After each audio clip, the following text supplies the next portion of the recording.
అసలు జనరల్గా ఇద్దరు ముఖ్యమంత్రులు మాట్లాడుకున్నారు అంటే ఆ ఇద్దరు ముఖ్యమంత్రులు మీడియా ముందుకు వచ్చి మాట్లాడతారని అందరూ ఎదురు చూశారు. చంద్రబాబు నాయుడు గారు, రేవంత్ రెడ్డి గారు ఉమ్మడి మీటింగ్ జరిగింది కాబట్టి వారిద్దరూ ఉమ్మడిగా మీడియా ముందుకు వచ్చి వివరణ ఇస్తారని అందరూ ఎదురు చూశారు. వాళ్ళు రాలేదు. మంత్రివర్గ సభ్యులు ఇచ్చారు. వారు కూడా ప్రశ్నలకు సమాధానం చెప్పుకోకుండా ఏదో రెండు మాటలు అట్లా మాట్లాడి ముక్తసరిగా మాట్లాడి వెళ్లిపోయినటువంటి సందర్భాలున్నాయి. ఇది చాలా దురదృష్టకరమైనటువంటి పరిణామంగా వైఎస్ఆర్ కాంగ్రెస్ పార్టీ భావిస్తుంది. రాష్ట్రంలో అనేక మంది కూడా ఇదే విధంగా భావిస్తున్నారనేది మా అభిప్రాయం. ఎందుకనంటే రాంబాబు అనేవాడు బ్రోకర్ సార్. ఆయన నాటకాలు వేసుకునేవాడు రియల్గా. ఆయన ఎప్పుడో గెలిచాడు, ఎప్పుడు ఒక 40 ఏళ్ల క్రితం. తర్వాత మొన్న ఎక్కడో సత్యనపల్లిలో దొంకోళ్ళు పట్టేవాళ్ళు లేక మళ్ళీ ఏదో గెలిచాడు, ఏదో రేపల్లి నుంచి ఇటు వచ్చి. అతను ఉమనైజరు, అతను క్యారెక్టర్లెస్, అతను రాజకీయాల గురించి జోష్యాలు చెప్తాడు. డ్రామా కంపెనీ నుంచి వచ్చినోడు. ఆ డ్రామాటిక్ సిస్టంలో సటైరికల్గా మాట్లాడుతూ ఉంటాడు. దీనివల్ల ఏదో అంటారు చూసావా, చింతకాయలు రాలు మంత్రాలకి, పిచ్చోళ్ళలాగా ఉన్నాడు. అతనికి అసలు అజ్ఞాని రాజకీయాల్లో. అతను ఏంటంటే ఏదో ఊదర కొట్టడం బాగా తెలుసు. అందువల్ల అతను చెప్పే వాటిల్లో డొల్లతనం ఉంది. నిన్న జరిగినటువంటి చాలా అద్భుతమైనటువంటి పరిణామం. 2 రాష్ట్రాల ముఖ్యమంత్రులు ఒక అడుగు ముందుకేశారు. శరవేగంగా అభివృద్ధి జరుగుద్ది. దానికి మనకు రావాల్సినటువంటి 9-10 షెడ్యూల్స్లో 12,000 కోట్లు రావాలా. దీర్ఘకాలికంగా ఉండే షార్ట్ టర్మ్ ఉన్నాయి. ఇవి దీర్ఘకాలికంగా ఉండే ఆస్తులు పంచుకునేటువంటి కార్యక్రమాలు, బిల్డింగ్స్, ఇవన్నీ కూడా షార్ట్ టర్మ్లో ఆల్రెడీ అయిపోయినాయి. ఎలక్ట్రిసిటీకి సంబంధించినటువంటి బిల్స్ మనకు రావాలా.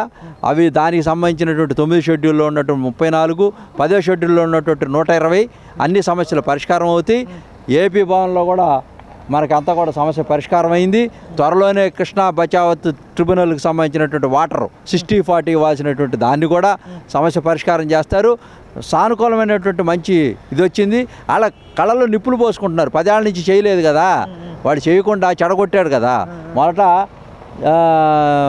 మన కేసీఆర్ గారు అయినప్పుడు ఏదో ఒక విధంగా చెడగొట్టారు. అప్పుడు ఓటుకు నోటు కేసు పెట్టి తెలంగాణ గురించి అడగకుండా చంద్రశేఖర్ అనేటువంటి వ్యక్తి ఆంధ్ర ద్రోహి. అందువల్ల ఇక్కడ ఆస్తులు ఇవ్వకుండా ఉండటం కోసం వాళ్ళ మీద, రేవంత్ రెడ్డి గారి మీద, చంద్రబాబు నాయుడు గారి మీద ఓటుకునేటు తప్పుడు కేసులు పెట్టి వాళ్ళని అక్కడి నుంచి కట్టుబట్టలతో పంపించేసి మోడీ గారు దీంట్లో చేతులు కలిపి అందరూ కలిసి భయపెట్టి ఇక్కడ తెలంగాణ గురించి అడగకుండా చేసే విధంగా 5 ఏళ్ళు చేసి అతన్ని చంద్రబాబు నాయుడు బూచిగా చూపించి ఇతను రాజకీయ లబ్ధి పొందడం కోసం జగన్ వాళ్ళతో చేతులు కలిపాడు వాళ్ళందరితో. అది అసలు రహస్యం. అది దానివల్ల మనం ఆ రోజున ముందుకు వెళ్ళలేకపోయాం. 2వ అంశం, జగన్ వచ్చిన తర్వాత బీజేపీతో చేతులు కలిపి చంద్రబాబు నాయుడు గారిని దూరం చేసి ఇక్కడ అడిగేవాళ్ళు లేకుండా చేసి అతను యథేచ్ఛగా 25 సీట్లు నాకు పార్లమెంట్కి ఇవ్వని చెప్పి అబద్ధాలు చెప్పి మోసాలు చేసి నేను తీసుకొస్తానని చెప్పి ఓట్లు వేయించుకొని రాజ్యసభలో మనకు మెజారిటీ ఉన్నాయి ఒక్కరోజు కూడా ప్రశ్నించకుండా వెళ్ళినప్పుడల్లా ఇతని కేసుల గురించి భయపడతా ఎక్కడికక్కడ ఆ విభజన అంతా కూడా పక్కన పడేసి ఏదో హాయిగా ఎంజాయ్ చేస్తే ఇక్కడ కూర్చున్నాడు. వీటికి సమాధానం చెప్పడు. రాంబాబు గారు చెప్పాలి. అసలు రాంబాబు అనేవాడు అసలు చెప్పాల్సిన పనే లేదు. రాంబాబు చెప్పే మాటలు సొల్లు కబుర్లు ఎవడంటున్నాడండి. అసలు అతని కౌంటర్ ఇవ్వటమే నాకు అసలు మన స్థాయి కాదు. అసలు ఇప్పుడు అవారాగాళ్ళు అప్పుడు గయారాంగాళ్ళు రాజకీయాల్లో ఉంటుంటారండి. రాంబాబు కూడా వచ్చిపోతూ ఉంటారు సీజనల్గా. తెర మీదకి వచ్చినట్టు షేక్స్పియర్ గారు చెప్పేవాడు, వరల్డ్ ఈజ్ వన్ స్టేజ్ అని, వీఆర్ ఆల్ యాక్టర్స్ అని. మన ఎప్పుడైతే మన when we'll our this thing requires, మన పాత్ర ఎప్పుడైతే రిక్వైర్మెంట్ ఉంటుందో వస్తాము చేసుకొని వెళ్ళిపోతాము అంటుంటారు. అట్టటోడి రాంబాబు కూడా. దీనివల్ల పెద్ద వనగూడు ప్రయోజనం ఏమి లేదు. దీని మంచి రేవంత్ రెడ్డి గారు, ఇతను మంచి సయోధ్యం ఉంది. మారినటువంటి చంద్రబాబు నాయుడు గారు ఒక్కటే మనం పదాన్ని అర్థం చేసుకోవాలా. నా శిష్యుడు కాదు, నా సమకాలికుడు అన్నాడు. It's a great thing. అది అతనిలో ఉన్నటువంటి మెచ్యూరిటీ లెవెల్స్. దాంతోనే పని అయిపోతుంది. మనుషులు భాషను బట్టే ఉంటుంది. ఇతను ఈగోయిస్ట్ కదా జగన్మోహన్ రెడ్డి. రేవంత్ రెడ్డి దగ్గరికి వెళ్ళటం, లేకపోతే కేసీఆర్ దగ్గరికి వెళ్ళటం, ఎవరి దగ్గరికి వెళ్ళటం, రాజు గారు నియంత వెళ్తే ఒక మోడీ గారి దగ్గరికి పోయి కాళ్ళు చేతులు పట్టుకొని సూట్ కేసు ఇచ్చి వచ్చి చక్కగా అతని పనులు అతను చేసుకొని జైలుకి వెళ్లకుండా చేసుకుంటూ ఉంటాడు. సో ఇది మంచి పరిణామం.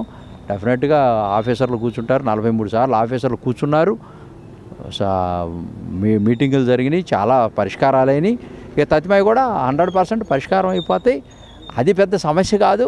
Should not arise that question. Babu గారు సంపదను సృష్టిస్తాడు, స్వర్ణయోగం తీసుకెళ్తాడు. ఈ రాష్ట్రం అద్భుతమైనటువంటి, అది ఇంకోటి చెప్పాడు వాళ్ళ టీవీల్లో, బ్లూ మీడియాలో, పోర్టుల్లో కూడా వాటా అడుగుతున్నాడండి రేవంత్ రెడ్డి గారు అని లేని ఎజెండాని తీసుకొచ్చి పెట్టారు. అది ఎజెండాలో లేదు, పదే ఎజెండాలో. దానికి ముందు కొట్టారు. ఇంకోటి ఏమైనా టీటీడీలో ఆస్తులు అడుగుతున్నారు, అదే ఎప్పుడు అడగలేదు. పోర్ట్ అంటే అడిగారు ఎప్పుడు కేసీఆర్ గారు ఉన్నప్పుడు, మాకు సముద్రం లేదు కదా మరి అంటే మచిలీపట్నంలో పెట్టుకుంటే అప్ అండ్ డౌన్ వస్తుంది, మనకు జిఎస్టీ వస్తుంది, పెరుగుద్ది, దాంట్లో తప్పే ఉంది, ఇస్తాము, వాటా ఏముంటుంది, అందరూ వస్తూ ఉంటారు పోతూ ఉంటారు, జరుగుతుంది వ్యాపారం, దాంట్లో తప్పే ఉందండి. ఇదంతా కూడా చాలా నైరాశ్యంలో ఉన్నారు. వాళ్ళంతా కూడా అభివృద్ధిని కాంక్షించేవాడు కాదు, అభివృద్ధి నిరోధకులు. తప్పకుండా అభివృద్ధిని కాంక్షిస్తాం, ముందుకు తీసుకెళ్తాం. డెఫినెట్గా వీళ్ళందరికీ కూడా సమాధానం చెబుతాం. రేపు రాబోయేటువంటి రోజుల్లో ముందుకెళ్తుంది తెలుగుదేశం పార్టీ. మేమంతా కూడా పూర్తిగా అండగా ఉంటాం. వీళ్ళందరినీ కూడా జైల్లో పెట్టడానికి రంగం సిద్ధం. జగన్ రెడీగా ఉండు.